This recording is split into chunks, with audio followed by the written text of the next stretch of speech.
Hey guys, it's Shaquana. I haven't done a video in a very long time. This video just really brief. It wasn't planned. Like I said, I haven't done videos in a very long time, but I did feel the need to do this video. This video is specifically for the women. The women who have the urgency to get married, to be a wife.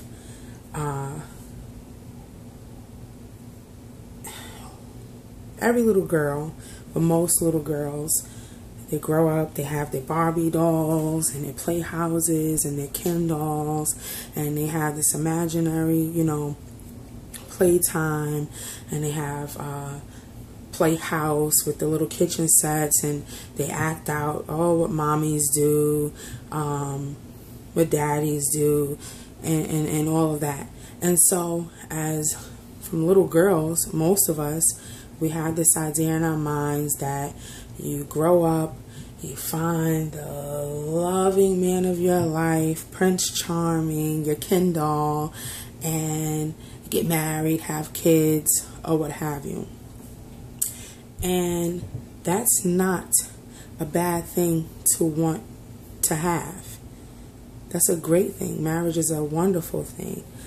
But I'm finding more and more as I come across people, a lot of strangers, come across a lot of women, it's become a little bit more than one of your life goals.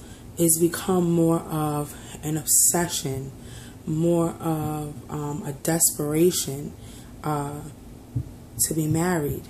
And I get it. But a lot of these women don't even have a boyfriend yet to even start off. And they want that companion, and they want to be married. And that's all well. I am not trying to deter anyone from getting married, or or having the desire to get married and have a husband and things like that. But I will say that 9 times out of 10, when we have never been in a specific position, we've never been in a certain position, or we've never had something, we have this idea of how it's going to be, how we want it to be, this whole picture in our mind. Oh, I'm going to love him. I'm going to do this for him. I'm going to make sure when I get my husband, I'm going to make sure I take care of him, and I'm going to do X, Y, and Z. And we're just going to be, this wonderful love story. Yes, it is a wonderful love story, but there's also a flip side of that. And marriage takes a lot of work, and it's not just the wedding dress, it's not just the cake and flashing a ring. Is more than that. Is what you and your partner make it. And it's hard work. It's supposed to be hard work, because anything worth having, you have to work hard for it. So if you want a spectacular marriage, you have to work at it. Don't let anybody tell you anything different. You have to work at it. It's not something that you just work on for a week and put it down. It's an everyday thing. You have to work at it every day. And some people will say, oh, they beg to differ. Oh, if you're really in love, you shouldn't have to work at it. No. You in love, you have to work at it. But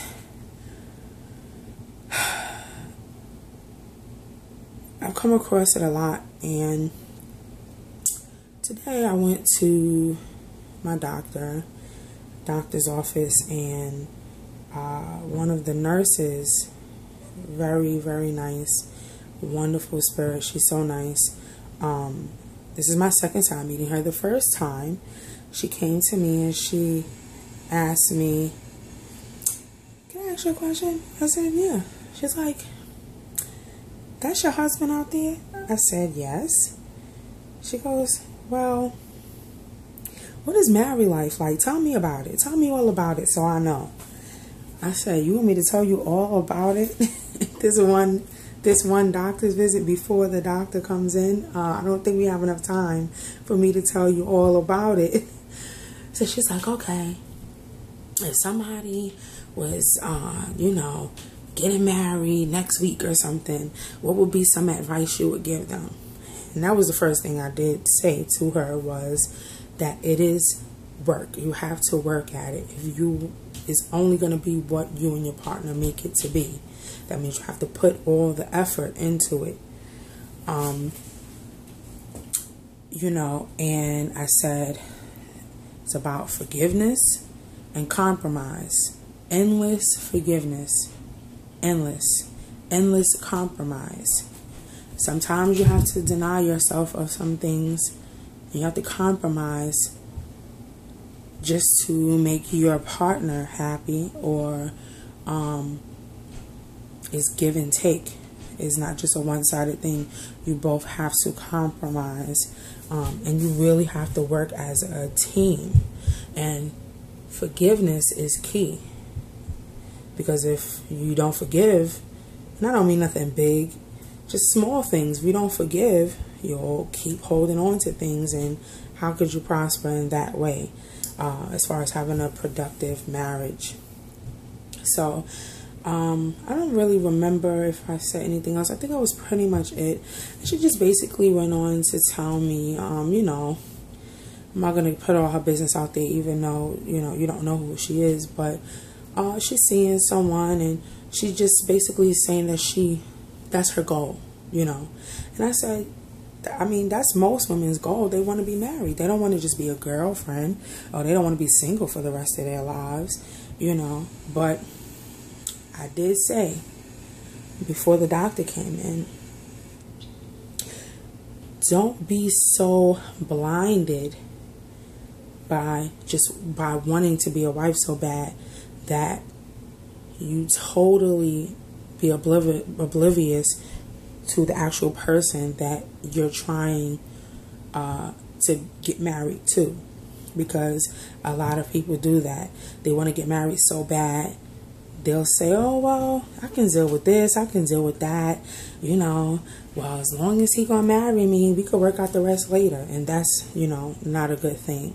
But I saw her again today, and this time our whole tribe came in the examination room, as well as my husband. So it was me and our 4 girls, and she seems so happy looking at us, but I saw something else in her as well. You can hear it in her voice. She just kept focusing on, look at you guys, blah, blah, blah. And it was admiration. In no way did I feel like jealousy, as far as, she didn't have an attitude or anything, or like envious, but I saw more of a sadness in her. And I get it. There's something that she wants. She wants a family. She expressed to me that, she wants a family. She wants a husband, and I get it. I totally get it. But I just wanted to tell the single women, especially, and when I say single, I mean, of course, not married, but especially the women who they're not even engaged yet. They don't even have a boyfriend. They just have prospects, maybe not. And I want to have a baby. I want to have a husband and stuff like that. That's great. But wait till God sends you that man, the right one. Because if you don't wait, you're going to be dealing with a whole lot of mess from not waiting and wanting to do things your way. And not even so much of that. A lot of times, us women, we tend to want a man so bad and want to get married so bad. I want to be a wife so bad. And half of the women are not even wife material. And they may not even realize it. They just want to get married so bad and never come and stop to think, well, am I wife material? Am I actually a good wife? Can I cook? And it's not about cooking, but can I submit? I didn't say be controlled, but I say, can I submit to my husband?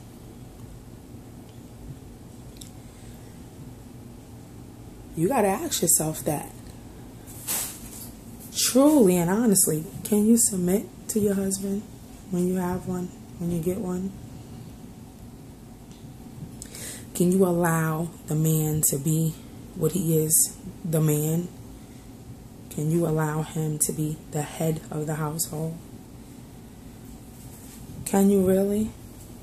Will you be able to do your role as the wife? Keep him uplifted in prayer. Be his helpmeet. Help him along with the vision of the family.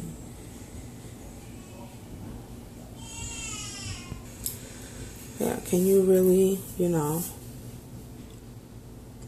you do that? Can you submit to your husband? And let him be the man and the leader of the home? And not to say that, some women can't, but these are just things to think about. When you have such an urgency to want to be a wife and be married so bad, you have to think about, am I really prepared? Sorry, I had to take a pause. Back to what I was saying. Are you fully prepared? Are you actually wife material? Do you have it all together? Did you empty all your baggage from your past relationships already? Is your heart actually fully open and ready to receive the love your husband has to give to you?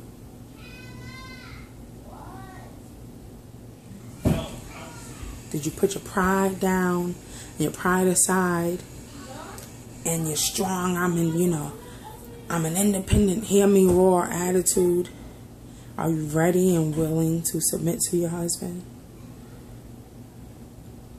And these are just things to think about, because sometimes we get so blinded by what we want and we don't even stop to think, are we actually prepared for what we want yet? So,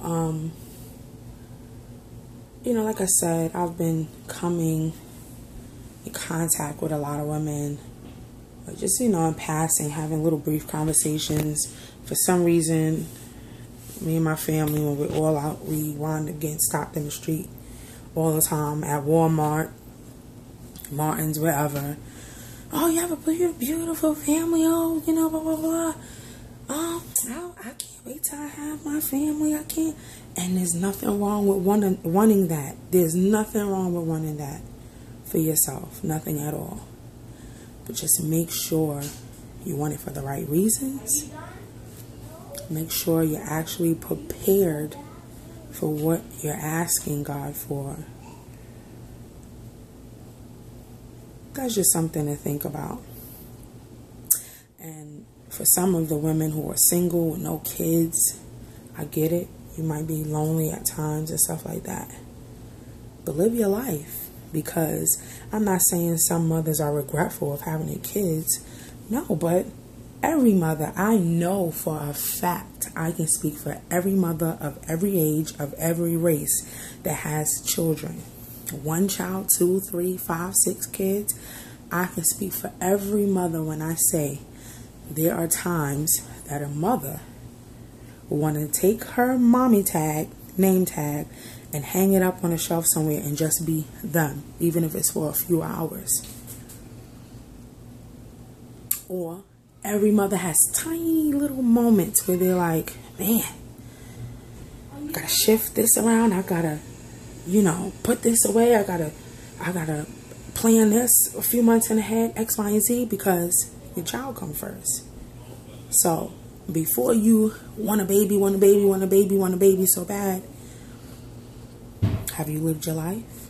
Have you accomplished all of your goals for yourself and for your life and for your future? Have you done that yet? Have you attained all of your goals for yourself? If you want that degree or those degrees, did you get those degrees yet under your belt? You want to travel here and there. Did you travel every place you wanted to travel to yet? You want to do, I don't know, some missionary work here and there. Have you done that yet? And not to say you can't do that while you have children, but have you done everything you wanted to do for yourself first? Have you been traveling? Because if you don't have any kids, what any mother would tell you, any parent, live it up. You don't have any responsibilities? Live it up. Do what you want to do. Because when you have children, yes, you can do what you want to do to a certain extent, but you're living for another person, whether that's because of expenses or your morals, because you become more conscious of your actions and your decisions when you become a parent. Whatever it is, it's not about you. When you have a child, when you have children, yeah, some parents do make it about them still. They're still going to make sure it's about them. But we're talking about, good, sound parenting. When you're a parent, automatically your first concern is going to be your child, your children. So have you lived yet? Have you really lived your life? Or are there things that you want to attain, things that you want to do? Because if there's things you want to do, there's goals that you want to reach for yourself, think about those things before you say you want a baby, you want to get married, and you want to settle down. Like I said, marriage is a beautiful thing. It's a wonderful thing. But more and more, everybody want to get married. Everybody want a husband so bad. So bad. And that goes with anything. Anything you ask God for, anything that you want, are you really prepared to receive what you're asking Him for? I hope I help somebody. You already know how this goes on my channel. Questions, comments, feedback, all are welcome. I love you all. Bye.